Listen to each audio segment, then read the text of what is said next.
జగన్మోహన్ రెడ్డి ఏది చేసినా ట్రోల్ గులవుతానే ఉంటాడండి. మొన్న రాజమండ్రి జైలుకి పోయి ఆయన మిథున్ రెడ్డిని కలుస్తానని చెప్పి ఒక డేట్ ఇచ్చాడు. అది క్లోజ్ అయిపోయింది, బయట ట్రోల్ గురైపోయి. తర్వాత నేను 25వ తేదీన లేదా 26వ తేదీన తిరుమల పోతాను అని చెప్పేసి టీటీడీ చైర్మన్ మీద సవాల్ వదిలేరు. అది క్యాన్సిల్ అయిపోయింది, దానికి ట్రోల్ గురయ్యాడు. ఇవాళ మొన్న ఆగస్టు 15వ తేదీన జెండా వందనం చేయకపోవడం వల్ల విపరీతంగా ట్రోల్ అయినాడు. ఇవాళ వినాయకుడి పూజ చేసి విపరీతంగా ట్రోల్ అవుతున్నాడు. జెండా వందనం చేయకపోయినా ట్రోల్ అవుతున్నాడు, వినాయకుడు పూజ చేసినా ట్రోల్ అవుతున్నాడు. ఇప్పుడు వినాయకుడు పూజ చేసి ఎందుకు ట్రోల్ అవుతున్నాడంటే, ఇంట్లో భార్య ఉంది కదా నాయన, భారతి లేకుండానే గణపతి పూజ చేశాడు. ఇంకా టీడీపీ నేతలు చూడు, ప్రశ్నల వర్షమే వర్షం. విలేకరుల సమావేశాలు, వివిధ ప్రాంతాల్లో పర్యటనలు మినహాయిస్తే వైసీపీ నేత జగన్ చాలా రోజుల తర్వాత బయటకు వచ్చాడు వినాయకుడి పూజ నిమిత్తం. ఈసారి ఎటువంటి రాజకీయ వ్యాఖ్యలు చేయలేదు. వ్యాఖ్యలు చేసినా కూడా ట్రోలే కదా, మాట్లాడే చేత కాదు నంగినంగిగా.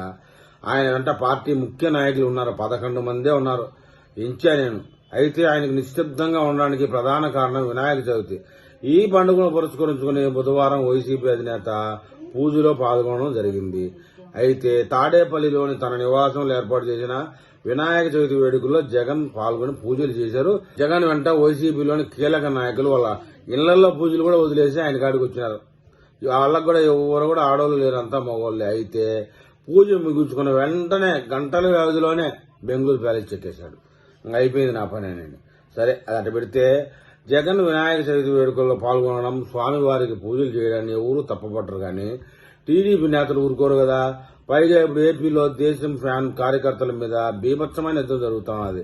ఫ్యాన్ పార్టీలో కీలక నాయకులు విమర్శలు చేయడం, దానికి దేశం నేతలు ప్రతి విమర్శలు చేయడం ఇటీవల కాలంలో పరిపాటిగా మారిపోయింది.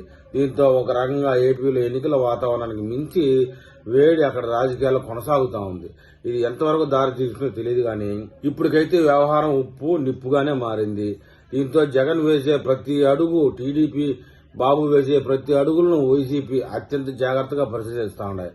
ఏ మాత్రం లోపం జరిగినా తగ్గేదే లేదన్నట్టుగా విమర్శలు చేస్తూ ఉన్నాయి.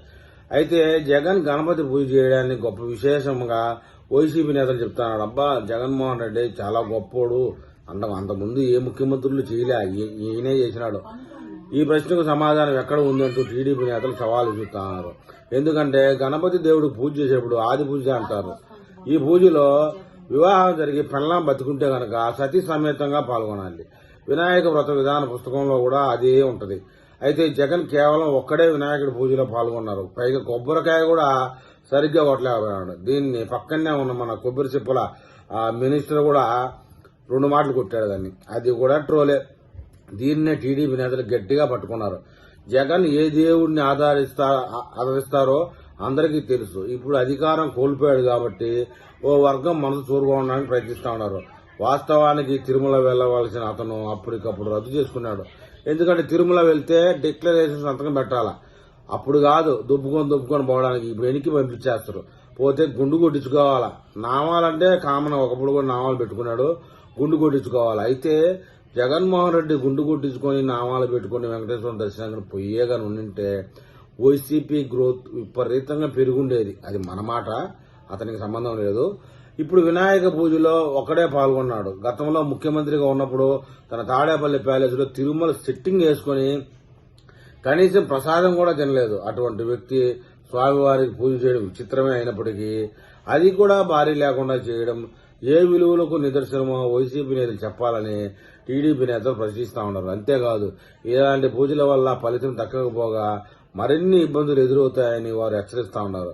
మరి దీనిపై వైసీపీ నేతలు ఏమని స్పందిస్తారో చూద్దాం. మరి ఏది ఏమైనా భారతీని, జగన్మోహన్ రెడ్డిని తిరుమల యాత్రలో గాని ఇలాంటి పూజల్లో గాని ఇద్దరిని కలిపి చూడడం అనేది చాలా చాలా చాలా అరుదు. అది జరిగే పని కాదనుకోవడం మరీ మంచిది.